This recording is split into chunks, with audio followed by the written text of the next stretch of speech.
Hey guys, and welcome back to another video. I hope you're all well and staying safe. So today I thought I would bring you quite a highly requested video from a few of my clients and also just people that are following me, following my workouts on Instagram. I'll leave my handle here if you want to go and check out those workouts. But yeah, quite a few people have asked me, like, what do you do as a warm-up, or what do you do as a cool-down? How do you warm up? If I'm doing this, what can I do as a warm-up if I don't want to spend too much time on it?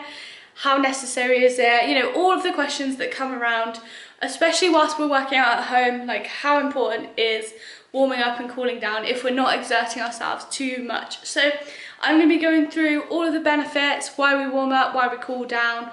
And I'm also going to be showing you my warm-up and cool-down routine so that you can just pop it on and follow it along and then, you know, crack on with whatever workout you want to be doing, or if you want to be doing an activity. But yeah, so if you do like this video, then please give it a big like, click that subscribe button and turn your notifications on, and let's get into the video.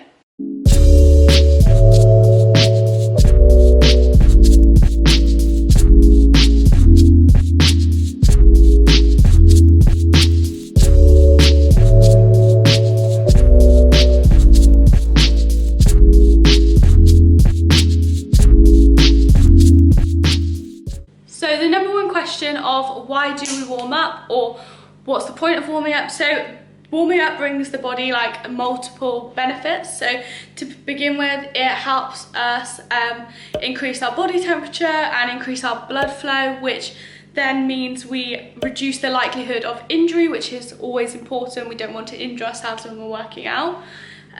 But it also helps us to prepare our body for movement. If you've gone from a sedentary state to then exercising, that's again when you're more likely to have an injury. So it's preparing your body for movement and the exercise.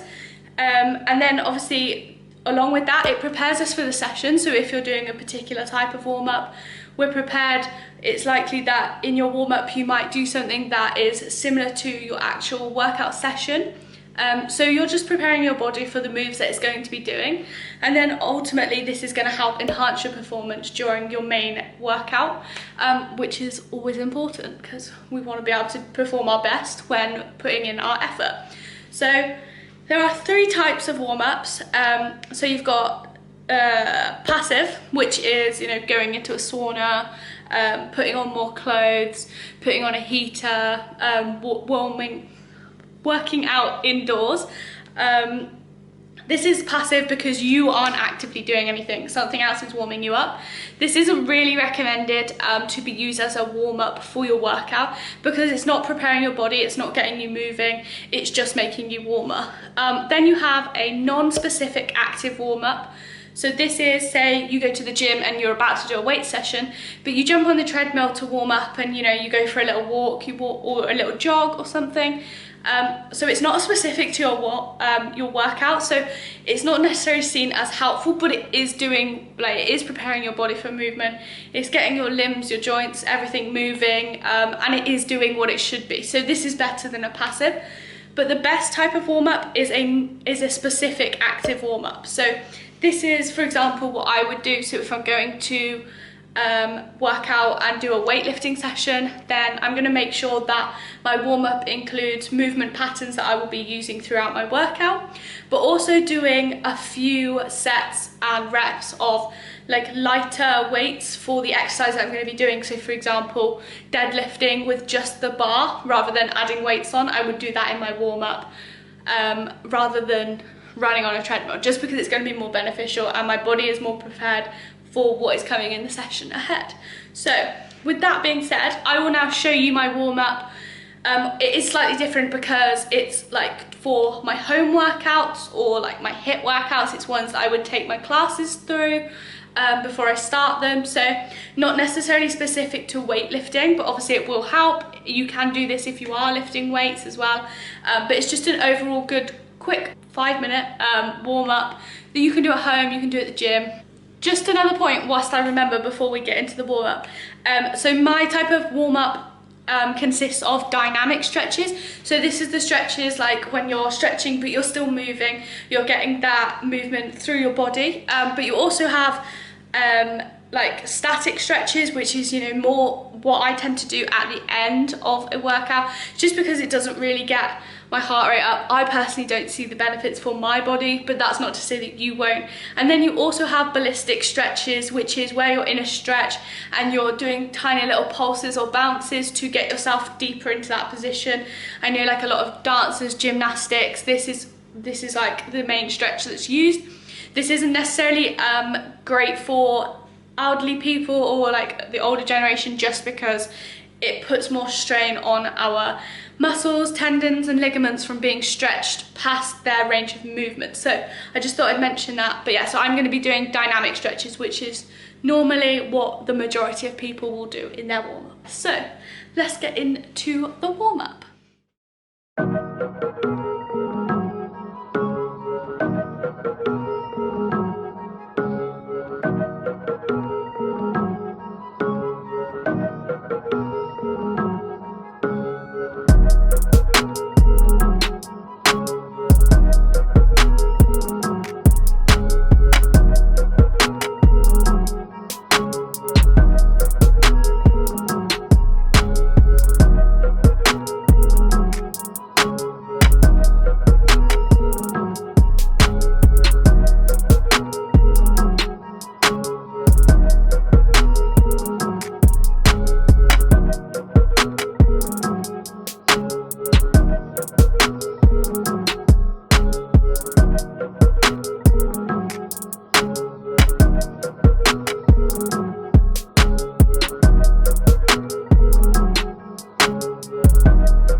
After we have done our warm-up, done our main session, we then need to ensure that we are cooling down. Now this is just as crucial, just as important as our warm-up, as the main body of exercise, and we should always try and devote at least 5 minutes to this after whatever type of session we have done. So the reason why we cool down is because that helps to return your body back to its normal state. So rather than going from exercise straight to then sedentary, you start to slowly bring back down everything and return it back to normal. So it helps to return your heart rate back to normal. It helps to bring your body temperature back down from that elevated state. And it also helps to facilitate with the blood flow. So say you're doing a leg session, a lot of the blood is going to be flowing to, say, your muscles that are working, so your quads, your hamstrings. So when we're cooling down and stretching, this is just going to help facilitate the blood moving back out and dispersing, because when this blood stays in the working muscles that we have been using, this is what causes DOMS. And DOMS is delayed onset muscle soreness. So this is when you have worked out and you are so sore the next day and you are struggling to sit on the toilet. We have all been there, trust me. So if you're ensuring that you're cooling down and stretching, you're not going to stop DOMs altogether, especially if you're a beginner. You are likely to see them more, whereas if you're more advanced, you won't experience DOMs as often. But like I said, you won't prevent it completely, but you will help to reduce the intensity of those DOMs and for how long they last. So yeah, this just helps disperse the blood flow back to all of your other muscles and making sure that it doesn't hang around in those working muscles. And also it helps prevent injury. Now, if you just went from, I don't know, doing your main body of workout and then just got up and left, whether it be the gym, your home, whatever it is, you're more likely to get an injury because you haven't stretched out those muscles that you were. They can get really tight and sore. So yeah, it is important that you just dedicate a bit of time to that. So your cool down should consist of a gradual reduction of intensity. So whatever you have been doing, you could start to just reduce your intensity. Sometimes when I'm in the gym and working out and I've done a weight session, I will just pop onto the treadmill after and do like, I don't know, a 5-minute walk or like a 2-3 minute like faster walk and slowly reduce the intensity. And then after that, I will always ensure that I do stretches after whatever, like stretches for whatever part of my body I've been using. A lot of the time I find stretching for the lower body a lot easier just because I can feel it more. But it is important that you stretch out all of your body, especially if you've been focusing on one area, to always stretch after. Again, I normally then go with static stretches like we've already discussed, just because I find this more beneficial at the end and I can get a much like deeper range of motion within my muscles. But you might find ballistic more helpful. Dynamic I wouldn't really recommend because that's going to be building your heart rate back up. But yeah, so that's our cool down and I will show you it now.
end of my warm-up and cool down. I hope you did find this beneficial and it's helped you understand a little bit more about why warming up and cooling down is just as important as your main body of workout, and that you now have something to follow along. If you didn't have like a warm-up routine or a cool down routine before, you can just pop this on, follow along with me, and then get into your main body of workout. But yeah, so I hope this has helped. If it has, please give it a big thumbs up, click that subscribe button and turn notifications on so you don't miss a video from me again. And I will see you on Thursday. See you later.